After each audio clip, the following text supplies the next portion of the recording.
Hello friends, स्वागत है आपके अपने चैनल अनिल कुमार लेक्चर में। तो फ्रेंड्स, अभी तक हमने पिछली वीडियो में क्वेश्चन नंबर 1 को कंप्लीट करा दिया है। यदि आपने अभी तक हमारी पिछली वीडियो को नहीं देखा है तो डिस्क्रिप्शन बॉक्स में लिंक दी गई है, वहां से जाके आप पिछली वीडियो को देख सकते हैं। ठीक है, तो अब हम इस वीडियो में स्टार्ट करेंगे 12.1 का क्वेश्चन नंबर 2। Question number 2। हाँ, तो देखिए क्वेश्चन नंबर 2। क्वेश्चन नंबर 2 क्या कहता है, सुनिएगा। दिया गया है किसी फ्लाईओवर की त्रिभुजाकार दीवारों को विज्ञापनों के लिए प्रयोग किया जाता है। ठीक है, कोई फ्लाईओवर है, उसे विज्ञापन के लिए प्रयोग किया गया है। ठीक है, इससे अपने को कोई मतलब नहीं है।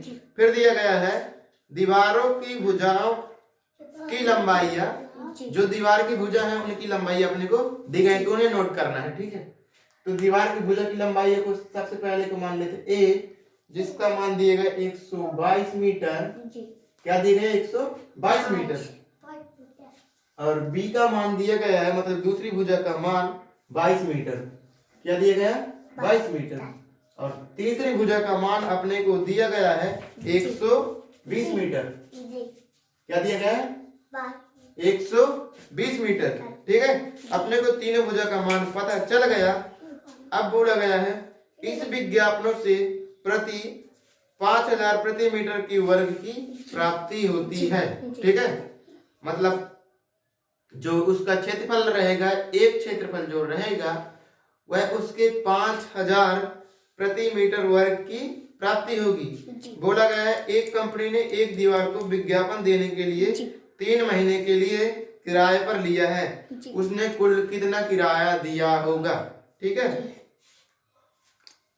मतलब एक साल में बोला गया है कि जो एक फ्लाईओवर है जिसके भुजा की लंबाई दी गई है 122 मीटर, 22 मीटर और 120 मीटर, जिसका बोला गया है कि उस इन भुजाओं वाले जो फ्लाईओवर का एक साल का किराया है 5000 रुपए है। कितना है? 5000 रुपए। तो 5000 रुपए एक साल के लिए दिया गया है, तो वह जो है एक साल तक काम नहीं करता, 3 महीने तक काम किया उस फ्लाईओवर में, तो उसे कितना किराया देना पड़ा होगा? आई होप कि आपको क्वेश्चन समझ में आया होगा। देखिए एक बार हम और बता देते हैं। जैसे तुम कहीं रहने गए, ठीक है, तो उस कमरे की माप दी गई है कि मान लो कि एक भुजा की माप दी गई है 122, दूसरे की 22, तीसरे की 120। ठीक है, इतनी माप वाली अपनी दीवारें हैं। ठीक है, फिर उस मकान मालिक ने बोला कि 5000 रुपया एक साल का किराया लूंगा। तो उसने बोला ठीक है। तो वह क्या करता है कि एक साल तक उस रूम में नहीं रुकता, 3 महीने तक रुकता है, 3 महीने बाद चला जाता है। तो जो चला जाता है उसे मकान मालिक को कितना किराया देना होगा, वही इस क्वेश्चन में पूछा गया है। ठीक है, तो यह कहीं ना कहीं अपने जीवन से रिलेटेड क्वेश्चन है, तो इसे बेहद ही अच्छे तरीके से समझेंगे और इस क्वेश्चन को सभी लोग समझ सकते हैं। जो नहीं पढ़ते हैं या जो नहीं पढ़ते वो भी इस क्वेश्चन को कैसे हल करते हैं उन्हें समझना चाहिए। ठीक है, तो यह दैनिक जीवन में प्रयोग वाला क्वेश्चन है। तो देखिए अपने को बताना है किराया कितना देना होगा। ठीक है, तो चलिए स्टार्ट करते हैं। बेहद ही आसान क्वेश्चन है और बेहद ही सिंपल क्वेश्चन है। तो देखिए अपने को इतनी भुजा की माप दी गई है, तो अपन सबसे पहले उस जो त्रिभुज रहेगा उसका अपन निकाल लेंगे क्या? क्षेत्रफल। क्या निकालेंगे? क्षेत्रफल। अपने को त्रिभुज कुछ इस प्रकार से दिया गया है जिसकी भुजा की माप दी गई है 122, 22, 120। कितनी भुजा की लंबाई है, इसका अपन क्षेत्रफल निकालेंगे। एक साल का किराया 5000, तो 3 महीने का किराया अपने को बताना है। ठीक है, तो देखिए सबसे पहले अपन त्रिभुज का क्षेत्रफल निकालते हैं और अपन जानते हैं त्रिभुज का क्षेत्रफल कैसे निकालते हैं। अगर यदि तीनों भुजा दी हुई तो यदि तीनों भुजा दी हुई हो तो त्रिभुज का क्षेत्रफल निकालते हैं हीरोन के सूत्र से। तो देखिए हीरोन का सूत्र किस प्रकार होता है। त्रिभुज का क्षेत्रफल निकालेंगे under root s s minus a s minus b s minus c. ठीक है, इस प्रकार ये उनका सूत्र होता है। अब इसमें अपने को पता करना एस का मान, ए का मान, बी का मान और सी का मान, इतने हैं तो तरीके। ठीक है, तो अपने को ए बी सी का मान तो दिया गया है, अपन एस का मान पता कर लेते। एस मतलब अर्ध परिमाप, उसका पूरा परिमाप क्या होगा? टोटल भुजा का योग। ठीक है, कुल भुजा का योग उसका पूरा परिमाप होगा, तो एस मतलब आधा परिमाप, तो उसका आधा कर देंगे। ठीक है, तो देखिए टोटल भुजा का योग करते हैं। टोटल एक भुजा क्या है? 120 22 122 22 प्लस 120, और इस टोटल का बटे 2 कर देंगे। ठीक है फ्रेंड्स, तो अब देखिए इन्हें जोड़ते हैं, तो इनको जोड़ने पर क्या आता है? 120 120 240, कितना हुआ? 240। ये इनको यहाँ पर जोड़ देते, 122 22 120, 4 2 4 6 264, कितना आया फ्रेंड्स? 264। 2 2 4 2 4 6 और 1 और 1 2, 264 आया हुआ है टोटल भुजा का योग।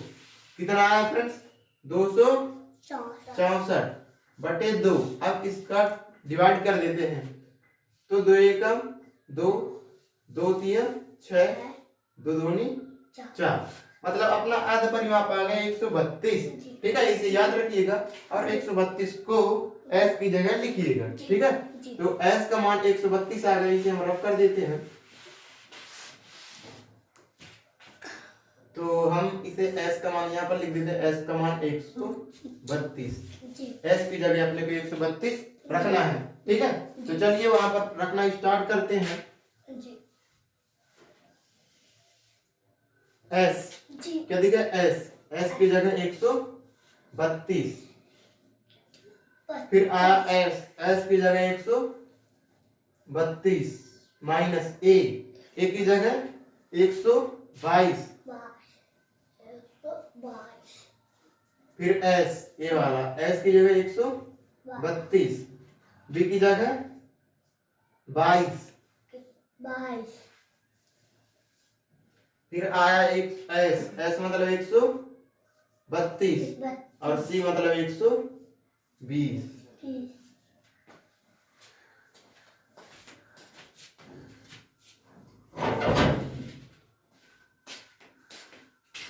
देखिए आप उसके बाद क्या करते हैं, 132 को ज्यों का त्यों लिखे रहने देंगे। उसके बाद देखिए 132 में से 122 जाएगा तो बचेगा 10। कितना बचेगा? 10। 132 में से 22 जाएगा तो बचेगा, यहाँ पर घटा लीजिए 132 माइनस 22, 0 1 1, 110 बचा। कितना बचा फ्रेंड्स? 110। तो यहाँ पर लिखिए 110। 132 में से 120 जाएगा तो बचेगा कितना? 132 में से 120 घटा लीजिए तो 2 बचा 12। कितना बचा? 12। तो अब देखिए, अब इसे हम हल करते हैं और जो आएगा वही इसका क्षेत्रफल हो जाएगा। ठीक है,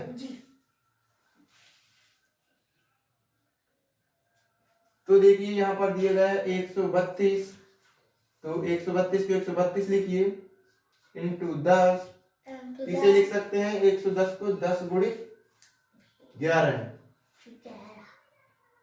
और यहाँ पर दिया गया 12। ठीक है फ्रेंड्स, और 12 गुणित यदि 11 करें तो 2 2 1 2 3 1।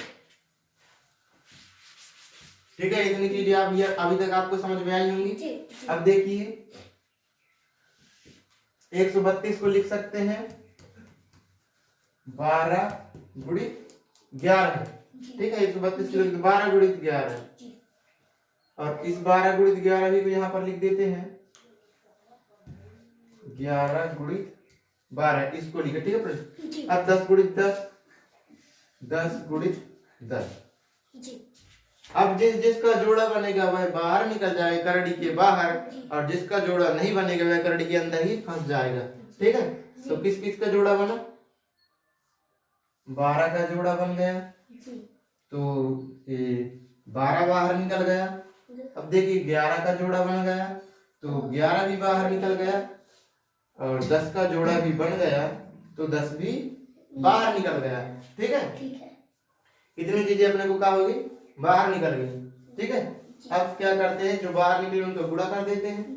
तो 12 11 132, 132 का 10 में गुणा करेंगे तो 2320 मीटर स्क्वायर। ये हुआ अपने का इस त्रिभुज का क्षेत्रफल। कितना है? 1320 मीटर स्क्वायर। तो इसे नोट कीजिए, हम इसे रब करते हैं। ये तो अपनी बीच की कहानी थी, अब मेन मुद्दे में आते हैं। ठीक है, 1320 मीटर स्क्वायर याद रखिएगा।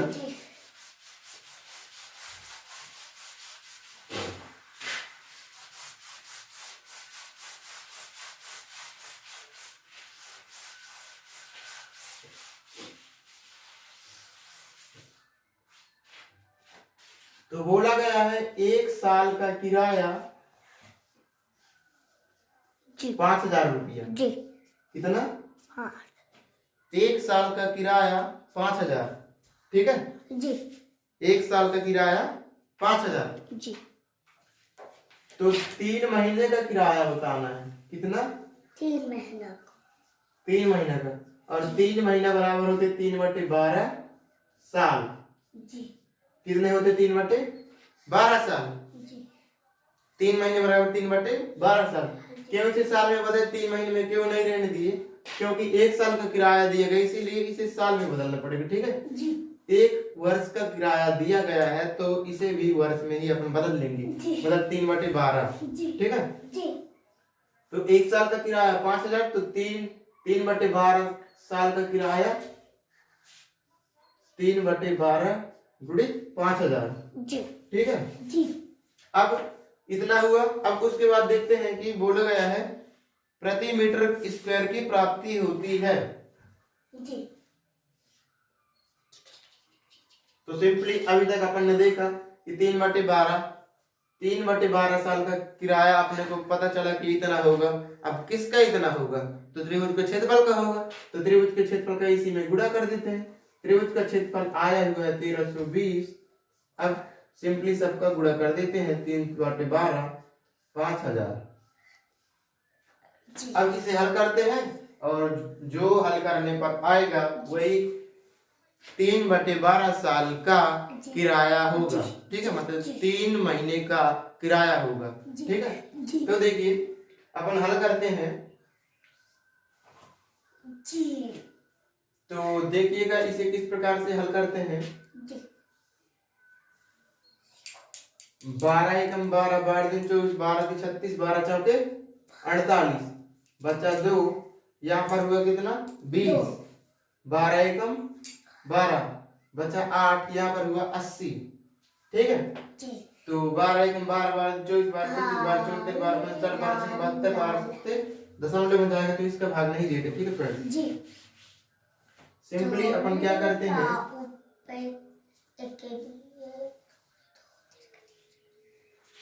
देखिए इसे सिंपली हल कीजिएगा, वही अपना आंसर होगा।